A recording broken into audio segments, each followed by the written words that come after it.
So today's mission is going to be to install new S&B on my wife's truck. 2020 half-ton Classic. Got those Anzo headlights off Amazon. They're pretty sweet.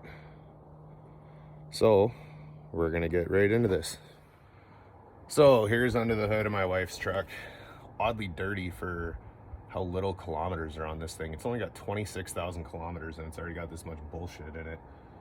So today what we're gonna do is we're gonna take all of this crap off and we are going to put in a brand new S&B system.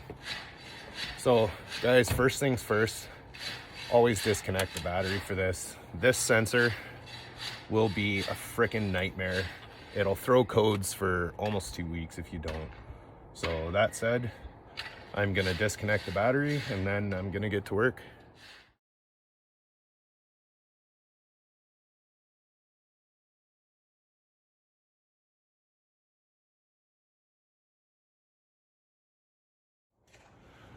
So there's a lot of talk about whether to change the stock airbox. Well, that media inside there, it's just extra restricting everything for no reason.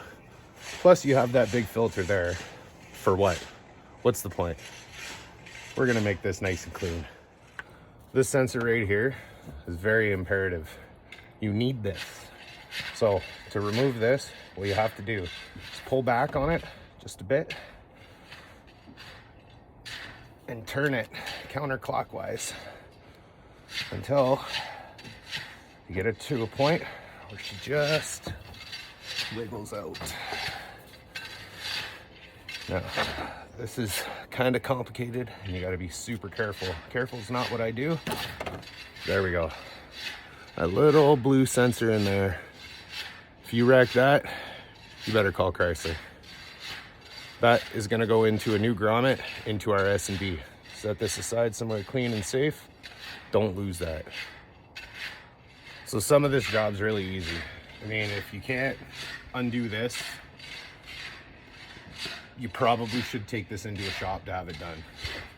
Really, like, let's be real here. Not trying to be rude, but it's probably not the job for you to try to tackle on your own. That just pops right out. So here's the situation. There's a lot of guys that say that you have to take that fender well out. Well, I disagree. There's two bolts that come right there. Now you can't get it with the wheel well on per se, but there's a few bolts right on the inside of the wheel well that if you take those out, you're golden. Let's have a look at those. So right here, 1, 2, they have these little clips. We've all seen them. We all know what they are. We all hate them. This right here is probably mechanic's best friend nowadays. So then there's bolt holes here. Nothing all the way until right there. Now, there are also a bolt there and a bolt right there.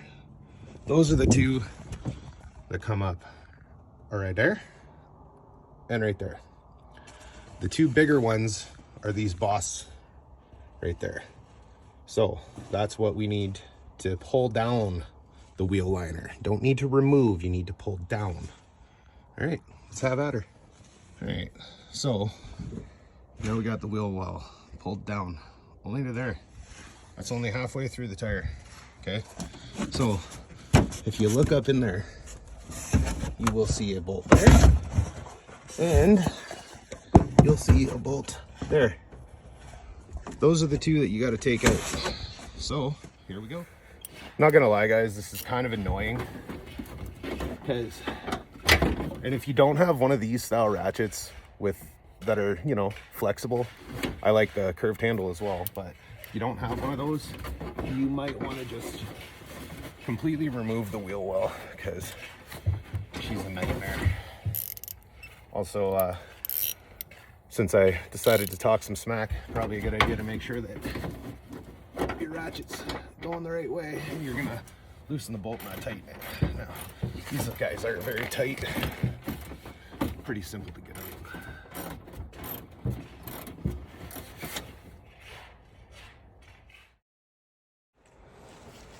So those two bolts suck pretty bad. But once you get to that stage and you have those bolts out, you could do it probably either way. Then you just take these two out here, the one that my ratchet's on and that one, and then the whole bracket should just come right out.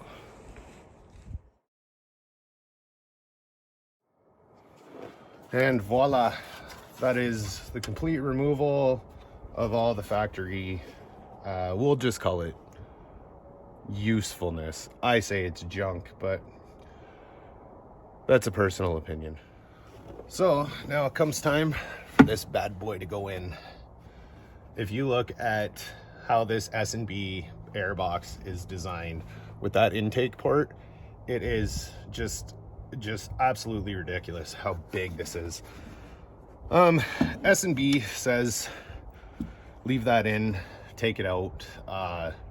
For hot weather, you're supposed to have this in, which I can't figure out the physics behind that, but I'm sure there's a reason. So I'm gonna leave it in for now. It's cold, it's snowy here in Alberta, Canada. So I just don't want the extra stuff going onto the filter. So I went ahead and I mounted this bracket beforehand. I put the gasket in, I put the rubber grommet in. So here we go with the install. Let's get at it. So it seems to me that the most fun of this job, if you guys remember those two small bolts I had to take out from the bottom that I showed you that were attached to the wheel well, now you have to take this and this, and the bolt end goes down here with a washer, and the nut end you have to reach around the fender into the wheel well, and you're gonna have to do it two hands. So let's be SMRT here, and we are going to grab us a little ratchet wrench and an actual ratchet, and we're gonna tighten everything up. Let's have at her. So I forgot to mention, while we were still underneath the wheel well, I don't know if you guys remember that little bracket that I had mounted on the side, kind of the side and bottom of this box. It had a long bolt going through it to mount that from the bottom in one of the original factory holes. So I did that, not on the video, just figure I'll fight with it on there. So where we installed this grommet right here, now you got to take one of the original factory bolts and secure that to the side. So before I tighten the two bottom bolts that go right through, I'm going to install this just so that way everything fits nice. So everything's all kind of just snugged up for now. So now we'll go through, we'll do the reach around and tighten the two small bolts, tighten this guy, and then we're ready to continue on with the install. All right guys, so we're going to talk about the difference here. So there's a lot of discussion. Everybody says, oh, the cold air gives you more power, the cold air gives you more mileage, blah, blah, blah, blah, blah, blah, blah. We all know the claims. My take is it lets more air into the motor, making it more efficient. That is basic physics. So here we go with the original. This is the stock inlet tube compared to the giant S&B. Like, it's massive, it's huge, it's free flowing. These little ribs that they have there for any possible movement, I mean, you can argue with me all you want, it's simple physics. That is going to disrupt airflow. It may not stop it, it may not change it too much, but it is going to disrupt it. It's just simple math. So anyways, continuing on, your S&B has the hole. This, remember taking this out earlier? This goes in that hole because this is your airflow sensor and it needs to be there. So S&B provides you with a grommet. So what I'm gonna do is I'm just gonna spray a little bit of penetrating oil. I use fluid film, use whatever you have, use whatever you like. just gonna spray it on this piece of paper towel. Just rub it around the rim so that way this guy slides in nice and easy. So these are a super tight fit. I just lubed it up and then she pushed right out on me. So we're gonna try that again. All right, we got her in there. So you got to take it counterclockwise to take it out, and apparently to put it in this grommet you got to go counterclockwise as well. So it comes with this little boot here. So I like to put the boot on first and then we'll shove the tube in after. You guys do it however you want, but that's just my way of doing it. All right guys, so goes against everything I believe in, because clearly by the looks of that truck right there, I am a diesel guy. I just did a video on rerouting the crankcase vent. This comes with a new hose for the crankcase vent. I've had a couple Hemi Rams in the past. I've never really found a problem with the crankcase vents on these. They don't really leach too much oil into the intake. So we're going to install it. It goes right here and then it runs to this tube right here on the intake. So you know what, if it gives us problems in the future, maybe I'll delete it, maybe I won't, we'll see. So now comes the fun part. Now you got to get the horn into the rubber, and she's tight, she doesn't like going in. You can use some lube, you can use spit, use whatever you need to do, but it's not fun. So until there.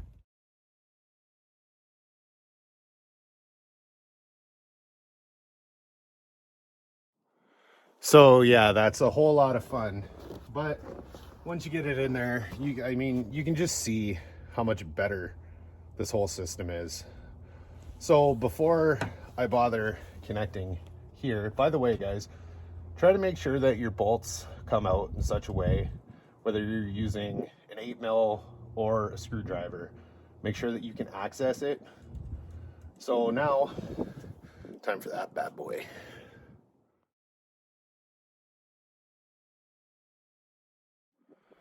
All right guys, now that we have that big giant filter installed, now you can go ahead, reconnect this right here. Nice little click and you're in. Grab that new crankcase vent hose, just plug her into the bung at the bottom, and then it is time for the plexiglass top. So everything's buttoned up now, crankcase vent connected, airflow sensor connected, everything's good and tight. This filter, it's kind of fun to get on there, and now we get this nice fancy piece of rubber that goes in here to go underneath the plexiglass. So we'll get that installed and we'll be right back. All right, so now we got this rubber gasket that comes with the kit underneath there. Guys, that thing is a nightmare. It is a nightmare to try to keep in there. I put it in here, put these two just kind of there, and then worked my way down. It's not fun, but it's very doable. So here is the S&B system installed. Took about, I don't know, hour and 10 minutes, even in this cold today, which sucks. But yeah, there it is. Have a great day.